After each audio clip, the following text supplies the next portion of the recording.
Assalamualaikum warahmatullahi wabarakatuh. Perkenalkan, nama saya Ahmad Miftahul Aziz, Prodi Informatika kelas NIM 379, di mana saya akan mempresentasikan tentang pemodelan pengguna dalam interaksi manusia komputer. Nah, yang pertama kita masuk ke pengantar. Nah, dalam pengantarnya sendiri ini saya akan menjelaskan pemodelan pengguna. Pemodelan pengguna adalah salah satu dari sejumlah bidang penelitian yang secara intuitif tampaknya memenangkan proposisi dan investasi yang berharga berdasarkan kebutuhan nyata dan potensi hasil. Pendekatan ini tampaknya menarik, alami, secara teoritis dapat dibenarkan, diinginkan, dan dibutuhkan.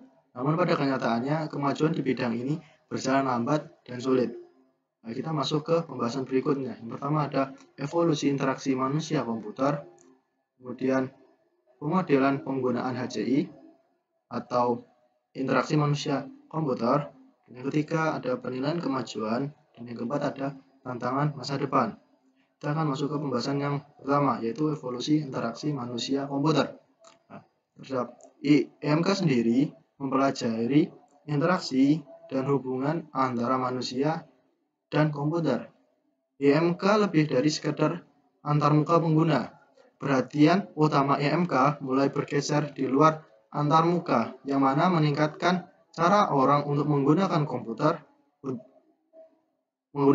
untuk bekerja, berpikir, berkomunikasi, belajar, mengkritik, menjelaskan, berdebat, mengamati, memutuskan, menghitung, mensimulasikan, dan merancang. Nah, kemudian kita masuk ke poin-poinnya. Yang pertama adalah sistem kolaborasi manusia komputer. Kolaborasi manusia komputer dapat didekati dari dua perspektif yang berbeda. Yang pertama adalah pendekatan emulasi, dan yang kedua adalah pendekatan melengkapi. Pendekatan emulasi didasarkan pada metafora untuk meningkatkan kolaborasi manusia komputer, yang mana berarti memberikan komputer dengan kemampuan seperti manusia. Dan yang kedua adalah pendekatan melengkapi, yang mana didasarkan pada fakta bahwa komputer itu bukan manusia, dan bahwa desain yang berpusat pada manusia harus mengeksplorasi asimetri manusia dan komputer dengan menggunakan kemungkinan interaksi dan kolaborasi yang baru. Kita masuk pada pembahasan yang kedua, yaitu dari pemula menjadi pekerja domain terampil, yang mana berfokus pada pembuatan sistem yang lebih banyak dapat digunakan, sering mengurangi daya ekspresif sistem antarmuka untuk mengakomodasi pemula dan pengguna biasa yang dianggap menggunakan sistem untuk pertama kali, hanya beberapa kali, dan untuk aktivitas sederhana. Kemudian yang ketiga adalah HCI atau IMK berbasis pengetahuan. Secara tradisional, penggunaan komputer dimodelkan sebagai angka 2, manusia, komputer, di mana keduanya dihubungkan secara eksplisit mengenai saluran komunikasi. Munculnya teknik antarmuka yang lebih canggih seperti jendela, menu, perangkat penunjuk, warna, suara, dan layar sentuh telah memperluas saluran komunikasi eksplisit ini. Selain eksplorasi kemungkinan desain baru untuk saluran komunikasi eksplisit, arsitektur berbasis pengetahuan untuk IMK telah mengeksplorasi kemungkinan implisit untuk saluran komunikasi dengan mendukung proses komunikasi yang membutuhkan komputer untuk dilengkapi dengan pengetahuan yang cukup tentang domain masalah, tentang proses komunikasi, dan tentang agen yang terlibat. Kemudian yang keempat, yaitu rancang waktu dan gunakan waktu. Poin penting tentang pemodelan pengguna mungkin bahwa untuk pengguna dan waktu desain menjadi kabur. Jika sistem terus-menerus beradaptasi atau sedang beradaptasi dengan pengguna, waktu penggunaan menjadi jenis waktu desain yang berbeda.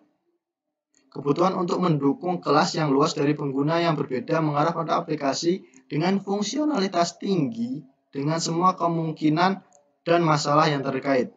Nah, yang kelima, yaitu masuk ke poin sesuatu yang benar di waktu yang benar dan cara yang benar. Untuk mengatakan hal-hal di waktu yang benar dengan cara yang benar membutuhkan keseimbangan biaya interupsi intrus terhadap hilangnya sensitivitas konteks dari peringatan yang ditangguhkan. Untuk mengetahui sesuatu jalan yang benar, misalnya menggunakan saluran multimedia untuk memanfaatkan saluran sensorik yang berbeda. Itu sangat penting bagi pengguna yang mungkin menderita beberapa kecacatan. Selanjutnya kita masuk ke pemodelan penggunaan HCI. Terdapat 4 poin. Yang pertama yaitu keberhasilan awal pemodelan pengguna. Yang mana pada poin pertama ini menggunakan sistem WES yang mana mengeksplorasi beberapa konsep dasar pemodelan pengguna. Konsep ini melakukannya dalam konteks domain yang sangat sederhana di mana hasil dibatasi pada kombinatorik dari beberapa variabel. Kemudian yang kedua, aplikasi fungsionalitas tinggi. Aplikasi dengan fungsionalitas tinggi seperti Microsoft Office, Photoshop, Eudora, dan lain-lain digunakan untuk memodelkan bagian dari dunia yang ada dan untuk membuat dunia baru. Mereka adalah sistem yang kompleks karena melayani kebutuhan populasi pengguna yang besar dan beragam. Kita masuk ke poin yang ketiga, yaitu sistem bantuan berbasis pengetahuan. Sistem bantuan aktif yang seperti aktivis gitu kan, konsultan unik dan Eurohelp adalah upaya awal untuk menganalisis perilaku pengguna dan menyimpulkan tujuan tingkat yang jauh lebih tinggi dari operasi tingkat rendah. Aktivis sendiri adalah sistem bantuan aktif untuk editor mirip Emacs. Nah, aktivis ini mendukung manusia untuk secara bertahap mempelajari lebih lanjut tentang fungsionalitas yang relevan dengan tugas mereka. Kemudian poin yang keempat yaitu lingkungan desain dan sistem kritik. Seperti yang dikemukakan di atas, sebagian muncul lingkungan yang berguna untuk sejumlah besar pengguna yang berbeda untuk mengurangi kompleksitasnya. Aplikasi dengan fungsionalitas tinggi sering bermigrasi ke kumpulan subsistem berorientasi domain, masing-masing dengan tempat, formulir, dan wizard terkait sendiri, sehingga memungkinkan mereka untuk memberikan dukungan tambahan untuk pemodelan pengguna dan bantuan yang tidak tersedia di sistem yang lebih umum. Kita masuk ke penilaian kemajuan. Yang pertama, mengatasi tantangan HFA atau aplikasi dengan fungsionalitas yang tinggi. Yang pertama, yaitu tugas yang didukung oleh aplikasi dengan fungsionalitas yang tinggi sangat luas dan pengguna tidak tahu tentang semua fitur perangkat lunak yang dapat membantu mereka pada prinsipnya dan dalam beberapa tugas yang mungkin tidak pernah mereka coba.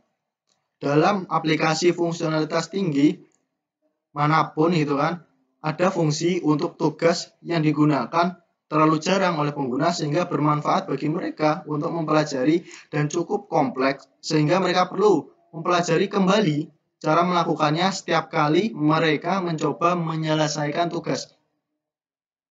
Kemudian yang kedua yaitu ada aplikasi komersial. Aplikasi komersial seperti Microsoft dengan komponen perangkat lunak IntelliSense gitu kan, IntelliSense yang muncul pertama kali di Office 97, mulai menangani masalah aplikasi dengan fungsionalitas tinggi dalam aplikasi komersilnya. Seperti yang disebutkan secara singkat sebelumnya, komponen sistem komersialnya yang bertindak sebagai kritik seperti pemeriksa ejaan, tata bahasa dapat dibuat jauh lebih berguna dengan menghubungkannya dengan model pengguna. Ada banyak komponen perangkat lunak yang mencoba untuk memahami konteks tindakan pengguna akhir atau mengenali maksud pengguna dan secara otomatis memberikan hasil yang benar. Kemudian kita masuk ke tantangan masa depan. Nah, yang pertama itu harus meningkatkan hasil pemodelan pengguna. Kemudian yang kedua, perbedaan antara pemodelan pengguna dan pemodelan tugas. Kemudian yang ketiga, mendukung teknik pemodelan berbeda. Yang keempat, berisi informasi salah, usang, dan tidak memadai harus dihilangkan. Kemudian penangkapan konteks yang lebih besar, pemodelan dan kontrol pengguna.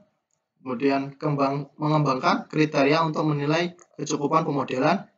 Dan yang ke-8, yaitu mengamankan privasi dan model pengguna tersebut. Nah, Dan kebahasan yang terakhir, yaitu kesimpulan. Pemodelan pengguna adalah bahwa hal itu harus dilakukan untuk kepentingan pengguna. Semua jalan ini akan membawa kita pada ide-ide baru dan wawasan baru dalam desain sistem yang berpusat pada manusia di masa depan yang didukung oleh teknik pemodelan pengguna yang memadai.